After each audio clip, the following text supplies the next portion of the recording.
श्री भागवत भगवान की है आरती, पापियों को पाप से है तारती। हरे कृष्णा। सभी भक्तों को श्रीमद् भागवतम के सत्र में हार्दिक अभिनंदन और सुस्वागत है। आज का हमारा विषय है श्रीमद् भागवतम के पंचम स्कंद का 17वां अध्याय। विषय है गंगा देवी का अवतरण, मीन्स गंगा अवतरण। इस अध्याय में वर्णित है कि गंगा नदी का उद्गम, मतलब गंगा कैसे आया, गंगा का स्रोत, गंगा नदी जो बहती है सारे भारतवर्ष में, और इसके इलावित वर्ष मीन्स भारतवर्ष, अजनाब वर्ष में, और इसके चारों ओर बहने वाली नदियों का वर्णन किया गया है। मतलब गंगा जो पूरे भारतवर्ष में कैसे, किस प्रकार, कहाँ कहाँ पर बहती है, सब का वर्णन, उसका उद्गम स्थल, स्रोत का वर्णन श्रीमद् भागवतम के इस अध्याय में किया गया है। क्योंकि इसमें पूर्ण पुरुषोत्तम भगवान के चतुर्भुज रूप के अंश संकर्षण के प्रति की गई शिव की वंदना भी है इस अध्याय में, कि चतुर्भुज रूप के अंश संकर्षण के प्रति की गई शिव की वंदना। भगवान शिव सभी का अपना अपना इष्ट देव होता है। तो शिव जी जो सब समय भगवान का नाम जपते रहते हैं, जैसे हनुमान किसका नाम हर समय जपते रहते हैं? भगवान राम का। जैसे सबका अपना अपना इष्ट देव है। जैसे प्रहलाद महाराज नरसिंह देव का, उसी प्रकार शिव जी का जो इष्ट देव है वो कौन है? संकर्षण, बलराम का प्रकाश। तो पूर्ण पुरुषोत्तम भगवान के जो चतुर्भुज रूप के जो अंश संकर्षण, उनकी वंदना। तो एक बार भगवान विष्णु बलि महाराज के पास पहुंचे तो वे यज्ञ में तल्लीन थे। भगवान विष्णु किस रूप में गए थे? वामन के रूप में। भगवान उनके समक्ष त्रिविक्रम अथवा वामन के रूप में प्रकट हुए और उनसे दान रूप में 3 पग भूमि की याचना बलि महाराज के पास। तो भगवान वामन ने 2 पगों में तीनों लोकों को माप कर अपने बाएं पैर के अंगूठे से ब्रह्मांड के आवरण को भेद डाला। इस छिद्र के कारण समुद्र से जल की कुछ बूंदें बाहर निकलकर भगवान शंकर के सिर पर पड़ी, जहां पर वे हजारों युगों तक उसके सिर जटा में पड़ी रही। यही बूंदें पवित्र गंगा नदी है। यह पहले स्वर्गलोक में बहती है, जो भगवान विष्णु के चरण तल में स्थित। गंगा नदी भागीरथी तथा जाह्नवी आदि कई नामों से भी विख्यात है। जैसे भागीरथी गंगा, जाह्नवी गंगा एक ही है। भागीरथी गंगा इसीलिए कहा जाता है क्योंकि भगीरथ ने गंगा को इस संसार में लाया। उनके आवाहन से, उनके तपस्या, उनकी भक्ति के प्रभाव से ही गंगा देवी इस लोक में आई। और जाह्नवी, जाह्नवी जैसे हमारे गौर आरती में भक्ति विनोद ठाकुर लिखते हैं कि जाह्नवी तटवने जगमन लोभा, जय जय गोरा चांदेर आरती का शोभा, जाह्नवी तटवने जगमन लोभा। मतलब ये जो गौरांग महाप्रभु का आरती मायापुर धाम में, गौरांग महाप्रभु का जो आरती, ये जगमन लोभा, जग मन, मतलब संसार के प्रत्येक प्राणी के मन को भी जगमोहन मीन्स मोहित कर देता है। तो ये ध्रुवलोक तथा सप्तर्षि लोकों को पवित्र करने वाली है। ये जो गंगा नदी ध्रुवलोक को भी पवित्र करने की क्षमता रखते हैं और सप्तर्षि लोकों को भी। तो क्योंकि ध्रुव तथा सप्तर्षियों की एकमात्र अभिलाषा भगवान के चरण कमलों की सेवा करना है, तो ये भगवान विष्णु के चरण कमलों से निकला हुआ जो भगवान शिव अपने मस्तक पे धारण किए, तो ही गंगा की महिमा इस अध्याय में वर्णित है कि भगवान विष्णु के चरण कमल से निर्गत गंगा नदी स्वर्ण लोकों को, विशेष रूप से चंद्रमा को आप्लावित करती हुई मेरु पर्वत के ऊपर बसी ब्रह्मपुरी से होकर आगे बढ़ती है। यहाँ पर यह 4 धाराओं सीता, अलकनंदा, चक्षु तथा भद्रा में विभाजित होकर लवन सागर की ओर बहती है। ये गंगा ब्रह्मपुरी मीन्स ब्रह्मलोक, ब्रह्मपुरी से 4 विभाग अलग अलग डिवाइडेड किया गया है। तो मेरु पर्वत के ऊपर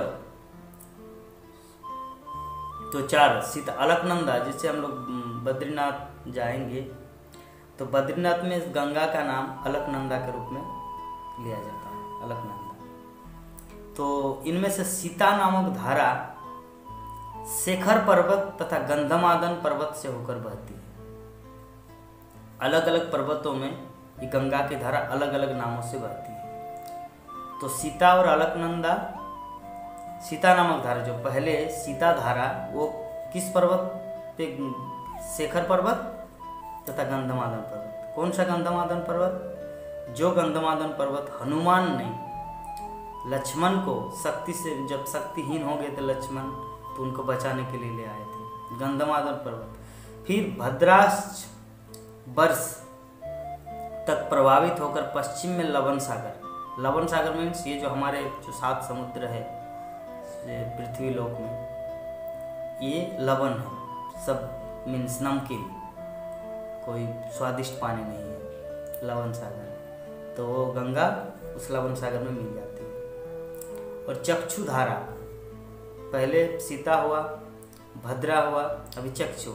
चक्षु धारा माल्यवान गिरी, माल्यवान पर्वत से प्रभावित होकर पश्चिम में लवन सागर, वो केतुमाल वर्ष में पहुंचकर पश्चिम में लवन सागर में मिल जाती है। केतुमाल पर्वत, कितने पर्वत है पृथ्वी लोक में। और भद्रा, और जो भद्रा है, पहले क्या, सीता, अलकनंदा, भद्रा और आपका चक्षु, ये जितने सारे नदियां हैं सब एक ही गंगा का अलग अलग नामों से पुकारा जाता है। तो ये केतुमाल वर्ष से होकर, केतुमाल एक वर्ष है, जैसे जम्बूद्वीप वर्ष, केतुमाल वर्ष अलग अलग। तो भद्रा कुरु देश पहुंचने के पूर्व मेरु, कुमुद, नील, श्वेत तथा श्रृंगमान पर्वत को पार करती है और तब उत्तर दिशा में लवन सागर में मिल जाती है। हर कोई, सभी नदियां लवन सागर में मिल जाती है। और अलकनंदा ब्रह्मालय में बहती हुई अनेक पर्वतों को, जिनमें हेमकूट तथा हिमकूट भी सम्मिलित है, लांग करके भारतवर्ष में पहुंचती है, जहां यह लवन सागर के दक्षिण की ओर बहती है। अनेक नदियां तथा उनकी शाखाएं 9 वर्षों में से होकर बहती है। ये जो हेमकूट भारतवर्ष की ओर पहुंचते हैं, बाकी जितनी सारी नदियां जो चक्षु, भद्रा, वो सब नाम बताए, वो भारतवर्ष नहीं पहुंचते, वो दूसरे जगहों में चले जाते हैं। लेकिन जो अलकनंदा, जो बद्रीनाथ में जो बहती है, वही अलकनंदा इस प्रकार हमारे मायापुर में जो बहती है, और कुरुक्षेत्र क्या बोलते हैं, हरिद्वार, भागीरथी गंगा, जाह्नवी के रूप में, तो वही अलकनंदा जाह्नवी भागीरथी के नाम पर प्रसिद्ध है, जो पूरे भारतवर्ष में बहती है, जो उनकी अनेक शाखाएं, 9 शाखाएं हैं। तो भारतवर्ष नामक भूभाग में, भूभाग कर्म क्षेत्र है तथा अन्य 8 वर्ष उन पुरुषों के निमित्त है जो सर्गिक आनंद उठाना चाहते हैं। इन 8 सुंदर वर्षों में सर्गिक प्राणी विभिन्न स्तरों के भौतिक सुख को और उनका आनंद का अनुभव करते हैं। श्री भगवान श्री कृष्णा भिन्न अवतार लेकर जम्बूदेव की 9 वर्षों में अपनी दया का वितरण करते हैं। भगवान सिर्फ इसी जम्बूदेव की 9 वर्षों में ही अवतरित होते हैं। इलावृत वर्ष में भगवान शंकर ही एकमात्र पुरुष है। इलावृत मीन्स अजनाब वर्ष। यहाँ वो अपनी पत्नी भवानी के साथ वास करते हैं और उनके अनुचरियाँ भवानी देवी की सेवा करती है। यदि कोई अन्य पुरुष इस प्रदेश में प्रवेश करता है तो भवानी के श्राप से वो स्त्री बन जाता है। तो भगवान शंकरसन भगवान की पूजा करके अनेक प्रकार की प्रार्थनाओं द्वारा उनकी स्तुति करते हैं। उन प्रार्थनाओं में से इस प्रकार है कि हे भगवान, हे प्रभु, हे शंकरसन, अपने समस्त भक्तों की इस भौतिक जगत से उबारे और जो भक्त नहीं है उन्हें भौतिक जगत से बांध कर रखे। आपकी कृपा के बिना कोई भी प्राणी भौतिक जगत के बंधन से छुटकारा नहीं पा सकता। तो यहाँ पर इस वंदना से, इस प्रार्थना से, इस स्तुति से हम लोग भगवान शंकरसन की महिमा का वर्णन प्राप्त कर रहे कि ऐसे में भारतवर्ष में या इंडिया में कि हर कोई भगवान शिव को सर्वे सर्वा मानते हैं, लेकिन यहाँ पर वर्णित है कि शिव जी खुद अपने आप को भगवान शंकरसन का भक्त बताते हैं। वो शंकरसन का दास मीन्स भगवान का दास अपने आप को फील करते हैं। फील क्या, वो सच में है ही। लेकिन हमारा मिसकॉन्सेप्शन यही है कि हम लोग भगवान विष्णु को और भगवान शिव को एक मानते हैं, जिसमें हमारा नाम अपराध होता है, जो सच अच्छा फल नहीं मिलेगा। हरि नाम जो हम लोग करते हैं, हरे कृष्ण महामंत्र, अगर इस तरह नाम अपराध करेंगे तो संभव नहीं है कि हम लोग वास्तविक नाम का फल प्राप्त करें, क्योंकि एकमात्र मुक्तिदाता मुकुंद है, भगवान है। इसीलिए भगवान शिव प्रार्थना में से एक प्रार्थना ये है कि हे भगवान, हे शंकरसन, अपने समस्त भक्तों को इस भौतिक जगत से, भौतिक जीवन से उबारे और जो भक्त नहीं है उन्हें इस भौतिक जगत में बांध के रखे। सच्चाई यह है कि आपकी हेतु की कृपा के बिना कोई भी प्राणी इस भौतिक जगत के बंधन से छुटकारा नहीं पा सकता।